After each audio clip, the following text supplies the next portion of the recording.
అవునంటే అవునను లేదంటే లేదను అంటే మీరు అంత చార్జ్ అవ్వకూడదు. డేట్ ఏమన్నా 4 రోజులు కావాలి. డేట్ అయితే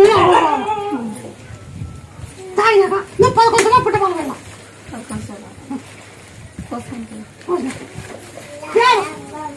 ముత్యాల శివ పెట్టాల ముత్యాల శివ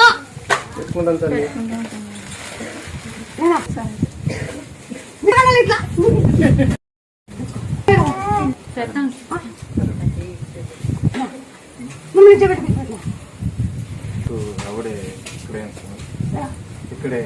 కొడుకేనా పేరు కూడా ఇక్కడే పెట్టాను. అది కానీ దేవుడు ఇది చేశారు. కొడుకైనా దేవుడు ఇది చేశారు. వాళ్ళు మీద వచ్చారు. మళ్ళీ ఈయన ఒకటి ఉన్నాడు. ఎంత జీవనాథం వచ్చా మంచి పెద్ద జీవనాథం వచ్చిన వాడికి పెద్ద